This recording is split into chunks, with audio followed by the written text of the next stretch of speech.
All right, nephews. Welcome to Scroll 36. It's the day before Thanksgiving. The air feels lighter, and I'm walking outside in a surprisingly good mood. A half day at work will do that to you. If I had worked a full shift, oh yeah, I'd be on here cooked, pissed, and ready to declare war on society.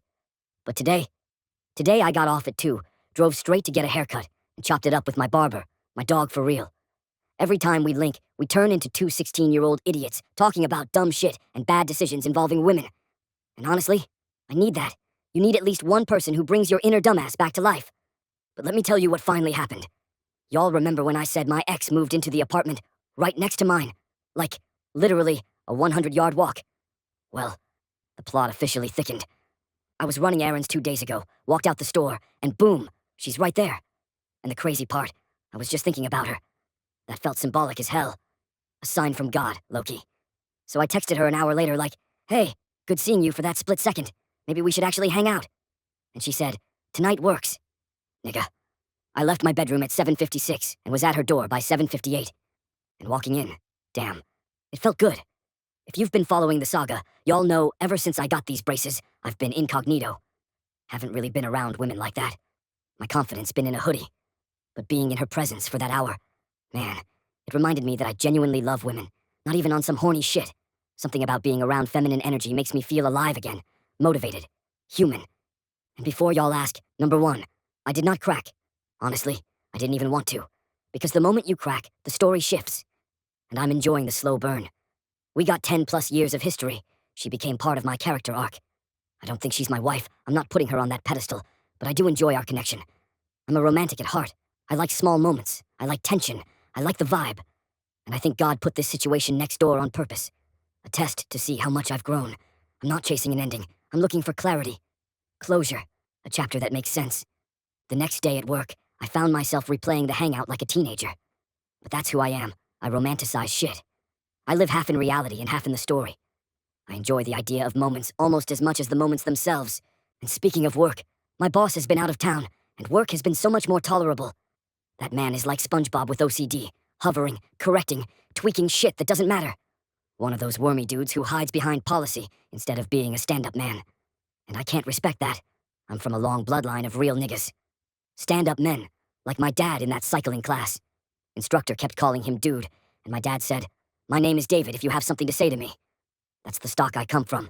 So when I'm around men who aren't like that, it drains me. But ever since I dropped alcohol, sparkling water been saving me. I slam that shit after work like it's a Bud Light. The hand-to-mouth habit is real. Vapes, beers, pacifiers for grown people. Sparkling water is just the sober version. Fizzy as hell, tastes kinda nasty, but feels like a beer going down. I swear sparkling water is for recovering alcoholics, not white moms.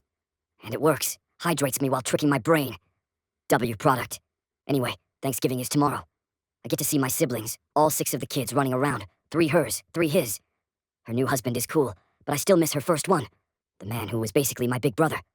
Shaped my humor, my music taste, my childhood. Losing that familiarity still feels strange. The energy of the house is different now. Not bad, just not what I grew up in. But adulthood is like that. Things shift, people shift, families remake themselves. Then earlier today I read a comment. Unc will never experience the scrolls the way we do. And damn, that hit. Because it's true. Y'all listen to the scrolls. I live them.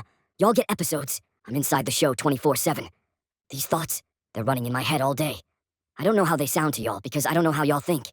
I'm becoming a Marvel character to the audience. And that's cool, because it forces me to go live life, so I have stories to bring back. The X Next Door saga. Of course I'm exploring that. That's content. That's depth. That's character development. And yesterday I dropped that poetic script calling myself a mythical beast trying to survive the battleground of love. And honestly, I believe that. I truly am a unique creature. Especially with this fresh haircut. Nigga, I feel handsome as hell. I'm literally staring at myself in the mirror while recording like, goddamn. I could walk down Broadway and talk to anybody right now. Cooking has been another therapy for me. My mom put me on yam duty for Thanksgiving.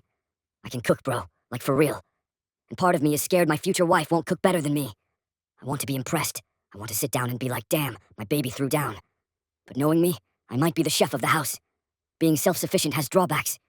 If you're better at everything, what does she bring to the kitchen table? Literally. But cooking is art to me. Just like writing. Just like designing. Just like freestyling. Just like comedy. I'm a true creative. I see connections most people don't, and maybe my confidence is finally hitting, because my frontal lobe is finishing up.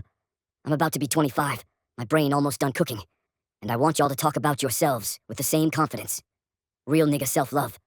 Also, I saw dudes dropping wristband receipts in the comments. That meant the world. I really thought I was gonna sell 100 instantly. Hell no. But people are buying. And I've started making commercials because I need this brand to start paying me. Poet, philosopher, businessman. This is the evolution. And bro, on the way to work I saw this big-ass homeless dude. Huge. And it made me think, how the hell you homeless and 350 pounds? Where you getting these calories from? That nigga must be in the CC's pizza buffet daily. And honestly, if I was homeless, I'd be at CC's every day too. $7 for unlimited pizza is crazy. Coaches used to take whole teams there when we were kids. Real throwback. But since this scroll drops on Thanksgiving, let me be real. I'm thankful my family is still here. I'm thankful God didn't take any of my loved ones this year. I'm thankful for this journey we're on together. And I'm thankful I get to impact y'all's lives in ways I'll never fully understand. Holidays aren't easy for everyone. I was looking at an old photo of my aunt, TT, who passed away last December. She was sitting next to me at Thanksgiving. That was her last one with us. She drove 6 hours from Mississippi to Nashville, terrified but determined. She wanted to be with us, and she made it. I didn't know that would be our last Thanksgiving together. You never do. But here's the truth. People don't really die. The parts of them you learned, the humor, the lessons, the energy, those stay alive through you. You carry them. You are them. And someone out there is carrying pieces of you, too. Life is crazy like that. So tomorrow, when you sit at that table, look around. Really look. Appreciate who's there. Because one day that table gets smaller. That's just the truth. But for now, enjoy the moment. Eat good. Laugh. Be grateful. Smile for no reason.